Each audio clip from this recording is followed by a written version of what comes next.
Graça e paz a todos e a todas.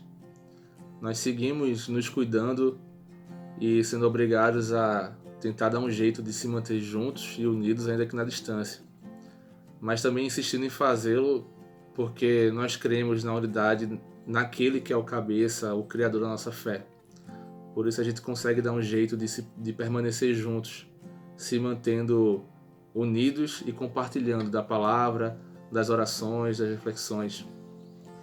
E hoje, antes da gente começar, ou para a gente partir para a nossa reflexão, eu queria lembrar de uma frase que está no que é para mim a maior obra da literatura, ainda que seja muito curtinha e muito simples, que é O Pequeno Príncipe.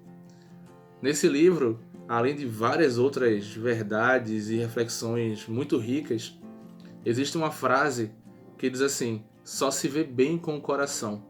O essencial é invisível aos olhos. E para quem conhece a história, quem gosta da história, vai lembrar do contexto em que isso aparece. O príncipe vem à Terra e deixa no seu planeta sua rosa. E quando ele chega aqui, em um dado momento ele encontra várias outras rosas. E ele passa a se perguntar se a dele não seria a única, já que existiam outras. E no diálogo com a raposa, ela pede para que ele volte para onde ele encontrou as outras rosas. E ele volta e enxerga de novo, só que dessa vez diferente. Não mais no que se assemelhava, mas naquilo que estava no coração dele. Ele enxerga a partir da sua saudade, a partir do seu amor e principalmente do tempo que ele se dedicou à sua própria rosa. E aí a raposa vai e fala: só se vê bem com o coração. O essencial não é visto pelos olhos, é invisível ao que os olhos mostram, mas está presente no nosso coração. Isso não é tão distante do que a gente refletiu há algumas semanas, quando falou ou relembrou as palavras do apóstolo Paulo na segunda carta aos Coríntios, no capítulo 4, versículo 18, que diz: fixamos os olhos não no que se vê, mas no que não se vê, porque o que se vê é transitório, mas o que não se vê é eterno. E Paulo vai falar isso no capítulo 4, depois de, desde o primeiro momento da carta, falar ou comunicar das suas tribulações. Ainda assim, ele não vivia ou seguia a partir do sofrimento, mas de sua fé. Um pouco antes, no mesmo capítulo, ele fala: somos atribulados, mas não angustiados. Ainda que a gente sinta na carne, no corpo, ainda que o que a gente veja seja desgraça e desesperança, nós fixamos os olhos no que é eterno. Antes de partir para a reflexão na Palavra de Deus, eu queria lembrar uma história, ou contar uma história para quem não conhece, do teólogo, poeta e escritor Rubem Alves. Ele conta que havia um senhor que morava em Minas Gerais, numa área próxima a um campo, ou em um campo. E nesse campo ele tinha montanhas, jardins, árvores, pássaros e rios. E ele amava esse lugar. E em algum momento ele fez a escolha por se mudar desse lugar. Aqui ele amava. E ele vai morar na cidade. E depois de muitos anos com saudade do seu campo, do seu lugar de origem, ele decide, já avançado em idade, a retornar ao seu campo. E quando ele o faz e chega no seu lugar de origem, ele percebe que os machados chegaram primeiro. Aquilo que destrói, aquilo que é ruim, chegou primeiro. E aí, ao invés de só lamentar, ele decide que a partir daquele dia, ele ia acordar todos os dias para reconstruir o campo de seus sonhos.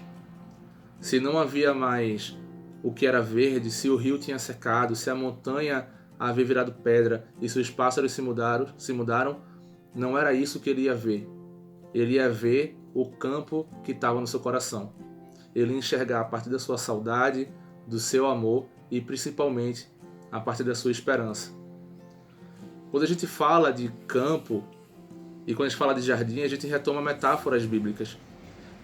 A nossa fé, a nossa história, o nosso caminhar da fé começa em um jardim. A gente tem um mestre que usava isso de metáfora o tempo inteiro. Falar do reino de Deus é falar de retomar o jardim que perdemos, o campo que já nos foi próprio, já nos foi comum, e agora a nossa esperança é reconstruí-lo.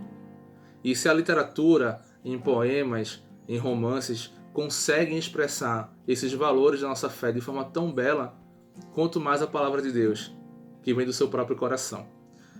Por isso eu queria que a gente refletisse hoje, primeiro, no Salmo 126. O Salmo 126, que fala ou retrata a volta do povo do exílio a Jerusalém. Aquele povo que estava fora da sua terra amada, que estava sendo escravizado, agora sim, de volta à terra que Deus prometeu. E o Salmo 126 fala assim: quando o Senhor restaurou a sorte de Sião, ficamos como quem sonha. Sonho, ainda não realizado, mas sonho. Então, a nossa boca se encheu de riso e a nossa língua de júbilo. Então entre as nações se dizia: grandes coisas o Senhor tem feito por eles. E aqui eu faço um parênteses do que a gente já compartilhou e refletiu em outros cultos lá na igreja. Quando o Senhor faz milagres ou nos dá a bênção, não é para retratar algo sobre nós. Quando nós agimos também numa missão que é do Senhor, não é para apresentar a nós mesmos, mas para reconectar o Criador com toda a sua criação. É para que dê testemunho dele mesmo. A gente falou isso quando falou também sobre Atos 2. E aí segue o Salmo. Com efeito, grandes coisas fez o Senhor por nós. Por isso estamos alegres. Restaura, Senhor, a nossa sorte, como as torrentes do Neguebe. Os que com lágrimas semeiam, com júbilo ceifarão. Quem sai andando e chorando enquanto semeia, voltará com júbilo, trazendo seus feixes. E aqui a gente teria e tem uma infinidade de reflexões e palavras e pregações que eu acredito todas devem ser reais, verdadeiras. Mas eu queria que a gente refletisse num povo que sai da sua escravidão, do seu exílio e volta para o lugar com que sonhou. Lembrando que eles não estavam ainda vivendo, eles estavam retornando. O que ia acontecer eles não sabem, mas eles viviam com a lembrança da Jerusalém que eles perderam. O Salmo 137 fala que resseque a minha mão se eu esquecer de Jerusalém, se eu preferir qualquer outra coisa a Jerusalém. Então, desde o exílio, eles já viviam como ou andavam através do amor e da saudade pela sua terra. Quando acontece, quando Deus realiza o seu sonho, eles não sabem o que vai acontecer, mas já conseguem enxergar com o coração. Já conseguem enxergar a partir do olhar do eterno, do que Deus colocou no coração deles. Lembrando que se esse salmo ele é um salmo de romagem do retorno do exílio, ele já é um marco muito importante numa tradição, que é a tradição messiânica de Israel. Agora estamos voltando para a nossa terra, diz a tradição. E um dia virá o Messias, o Salvador, e nós jamais seremos escravos de novo. Seremos para sempre libertos. E esse já veio, que é Jesus. E o próprio Jesus também falava muito de campos, de colheitas, de seara, porque era a linguagem do povo. E numa dessas, ele faz uma reflexão muito profunda sobre o que de fato é quem são os campos, o que são os campos, onde colheremos com alegria. E isso está lá em João 4, a partir do versículo 31. Eu vou primeiro ler o versículo, a passagem, e depois já vai conversar um pouquinho sobre o contexto dessa passagem. Mas já adianto que João 4 é um dos capítulos mais complexos e profundos da Bíblia. O diálogo com a samaritana que revela o Senhor sendo mulher, sendo de Samaria. Mas lá no 31 fala assim: nesse íntere, os discípulos lhe rogavam, dizendo: Mestre, come. Mas ele lhes disse: uma comida tenho para comer, que vós não conheceis. Diziam então os discípulos uns aos outros: ter-lhe-ia porventura alguém trazido o que comer? Disse-lhe Jesus: A minha comida consiste em fazer a vontade daquele que me enviou e realizar a sua obra. Não dizeis vós que ainda há 4 meses até a ceifa? Eu, porém, vos digo: erguei os olhos e vede os campos, pois já branquejam para a ceifa. O ceifeiro recebe desde já a recompensa e entesoura o seu fruto para a vida eterna. E, dessarte, se alegram tanto o semeador como o ceifeiro. Pois, no caso, é verdade o ditado: um é o semeador e o outro é o ceifeiro. Eu vos enviei para ceifar o que não semeaste. Outros trabalharam e vós entraste no seu trabalho. Nós, participantes do reino, daquele que é o semeador, daquele que é o jardineiro maior. É muito curioso ler e refletir no Evangelho de João, porque é um evangelho muito próprio, muito particular. Eu falei no último vídeo sobre o Getsemane, que o Evangelho de João ele tem histórias próprias, ensinos próprios e desfechos diferentes para histórias. E é interessante como essa história, ou pelo menos esse tema, aparece também em Mateus e Lucas. Mateus 9 e Lucas 10 trazem algo muito parecido. Como não é ou não são exatamente iguais as histórias, alguns vão dizer que é o olhar particular de João de um mesmo acontecimento. Outros vão dizer, não, se é diferente é porque João está contando outra história e isso não importa agora. O que importa é que é o mesmo tema. Quando Jesus fala, tanto em Mateus 9 como em Lucas 10, grande é a seara e poucos os trabalhadores, ele o faz em Mateus 9, logo antes de escolher e enviar os 12, e em Lucas 10, logo antes de enviar os 70 para a missão. Para que trabalhem em prol do reino, ele usa a metáfora da seara. Em João, a história é um pouco diferente, mas o tema é o mesmo. A comunidade do quarto evangelho ela precisa ser lida a partir da sua realidade. Eu não sei se eu falei em algum vídeo atrás ou algum culto na igreja que a comunidade de João ela era conhecida ou é tratada por alguns teólogos como a comunidade do conflito. Porque havia ali judeus, mas também mulheres em posição de trabalho, de serviço na comunidade, o que trazia um conflito. Entre os judeus, haviam os ex-discípulos de João Batista, que eram confrontados pelos atuais discípulos de João Batista, que não creram no Senhor Jesus como Salvador, mas seguiram ainda a filosofia de João Batista. Havia judeus, tanto da Judéia como da diáspora, principalmente helênicos. E havia também gregos. Então é uma comunidade conflitante.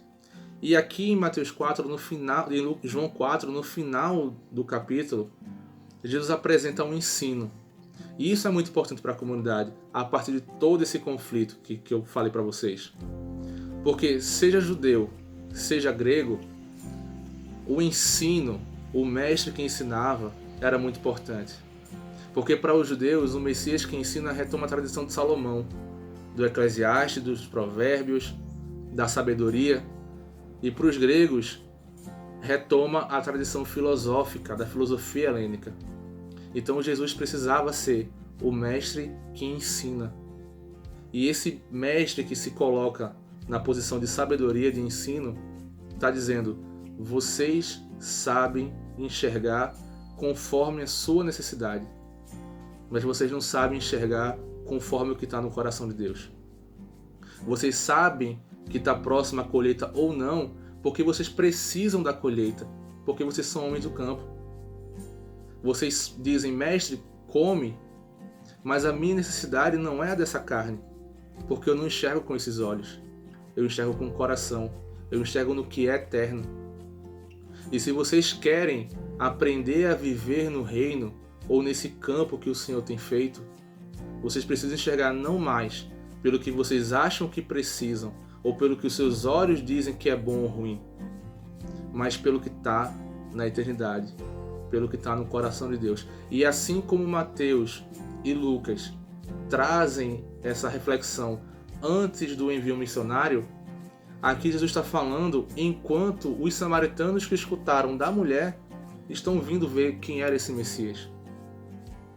Esse relato que a gente leu em João vem logo depois da revelação: eu sou o Messias, eu que falo com você. E depois, ainda nesse contexto, nesse diálogo, Jesus fala: os adoradores não vão me adorar aqui ou ali, eles vão me adorar em espírito e em verdade. Eles vão me adorar com sua própria vida. E adorar com sua própria vida não é enxergar os samaritanos, ou seja lá quem for, a partir dos seus olhos, mas enxergar esse mundo como o campo do Senhor, como o jardim que precisa ser recuperado. E esses que vêm aí precisam encontrar o jardineiro. E antes que vocês pensem quem eles são, observem-os como quem o Pai os enxerga. É preciso que a gente, a partir disso tudo, e principalmente nesse tempo, comece a reconstruir e ensine o mundo a querer recuperar o que para nós é o jardim eterno, que é o reino de Deus aqui na terra. E não só a construir esse reino, mas a apontar para aquele que é o jardineiro. Nós não vamos fazer isso se nós enxergamos a situação ou esse mundo a partir dos nossos olhos humanos. Nós só vamos fazer isso se nós enxergarmos com o coração o essencial que é invisível e, principalmente, se fixarmos os olhos no que é eterno.